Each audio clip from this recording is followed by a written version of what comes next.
Et salut à tous. On va reprendre notre cours des fondations. Je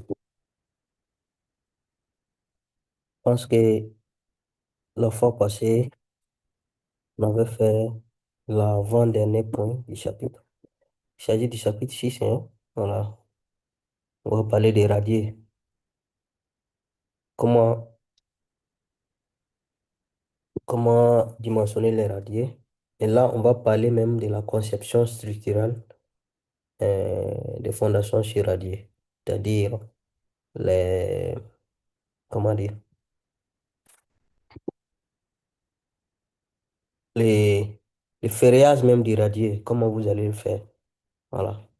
Donc, on va juste vous montrer comment obtenir les éléments nécessaires pour obtenir le ferrage du radier.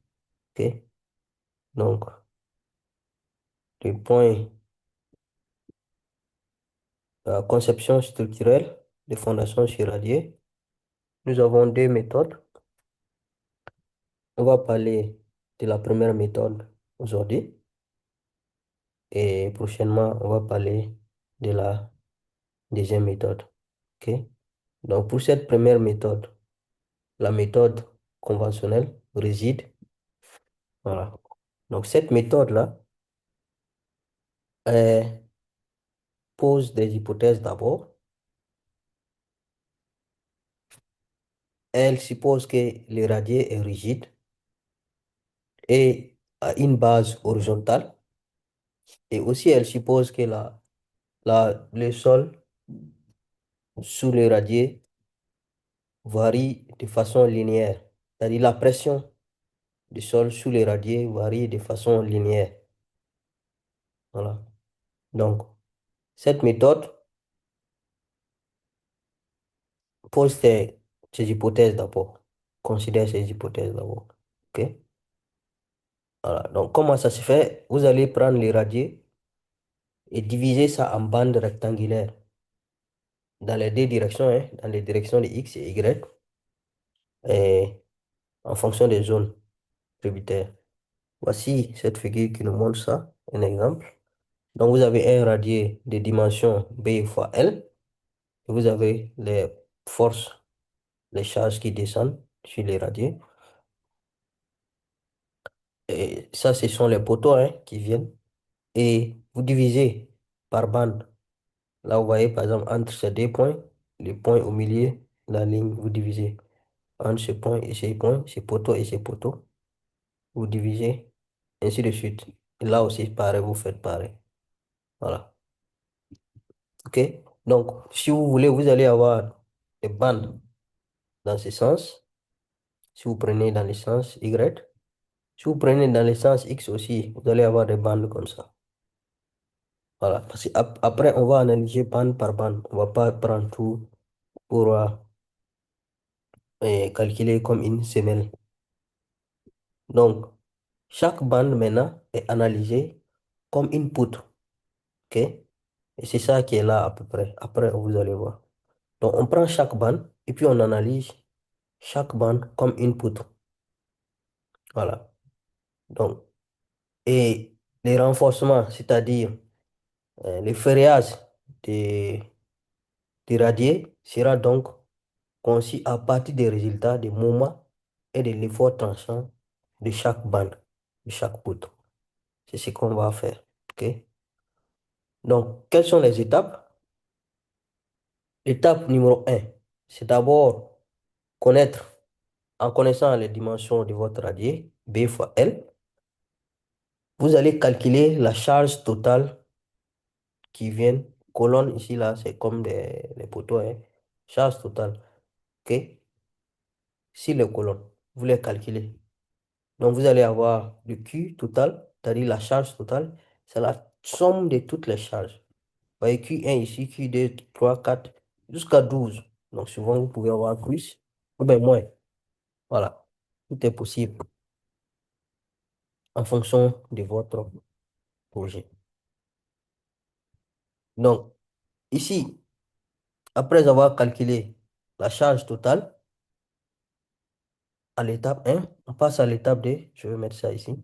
L'étape 2, vous allez déterminer la pression exercée sur le sol. C'est-à-dire quelle pression les radiers exercent sur le sol à chaque point. Chaque point, les points A, B, C, vous voyez D ici, jusqu'à tous les points. OK?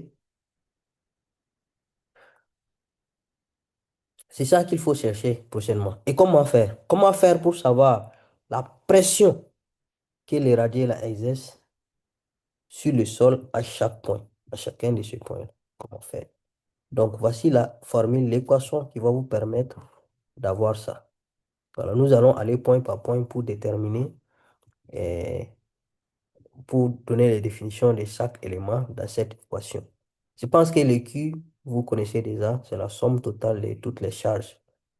Et quand on va additionner les charges sur chaque poteau. A, c'est l'air, ok? B multiplié par L. B, donc, c'est la largeur, L, c'est la longueur de votre radier. Si vous faites la multiplication, vous allez avoir l'air du radier. Voilà. Et vous faites maintenant le moment d'inertie par rapport à X. Je pense que ça, tout le monde connaît. Et voici la formule ici. Si vous avez B et puis L, c'est facile. Par rapport à X, X est là, hein. Voilà. Donc, c'est le L là qui sera porté au cube. Et le moment d'inertie par rapport à Y, voilà. Y, c'est comme si on a deux repères ici, hein. Voilà. Le repère X et le repère Y. Pardon, repère X, Y, repère X', Y'. D'accord? Donc, le moment de charge de la colonne par rapport à l'axe X. Qu'est-ce que ça veut dire? Euh, on vous dit ici, c'est Q multiplié par et Y. Vous voyez, et Y est là.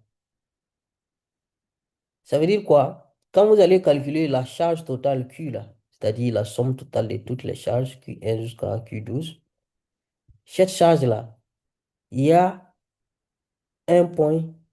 Si on doit représenter la charge en un seul point, on doit avoir un point, une résultante. Cette résultante-là, euh, voici, ça c'est juste un point à peu près, hein. Ça ne peut pas forcément être ici tout le temps. Ça peut être. Mais le plus souvent, c'est excentré. Le centre est là, hein. Souvent, ça peut être au centre aussi. Mais le plus souvent, c'est excentré. Surtout si ce n'est pas uniformément. Voilà. Donc, c'est excentré et l'excentricité par rapport à X et Y sont là. Les excentricités par rapport à X et Y sont là. Donc, on va calculer le moment par rapport à X en prenant donc cette excentricité et Y multiplié par la charge elle-même. La charge Q, vous voyez, Q, multiplié par l'excentricité là par rapport à X, qui est EY. Ok? C'est ça, c'est que MX qui est là. Le MY qui est là, on fait, donc si on a MX, MY, c'est facile à expliquer, non? Facile à comprendre. Donc, EX est là.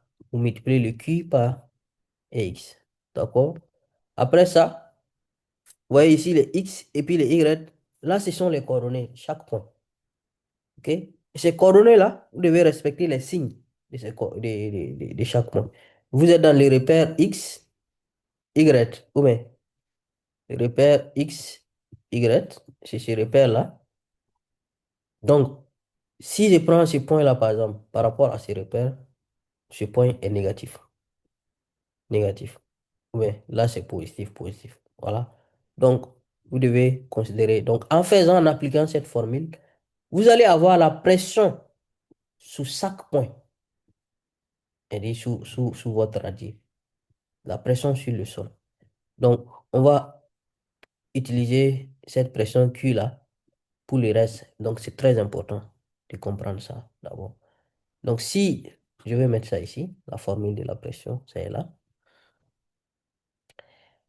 Les excentricités là maintenant, je vais repartir un peu en arrière. Là, on a parlé d'excentricité, non? Que MX, MY. Et ces excentricités là, MX et MY, pour les avoir, il faut les excentricités. Et Y et X, ceux qui sont là. Maintenant, comment avoir ces excentricités-là? Parce qu'il faut les avoir pour pouvoir calculer les moments, les MX et MY qui sont là. Si vous ne les avez pas, vous n'allez pas pouvoir les faire.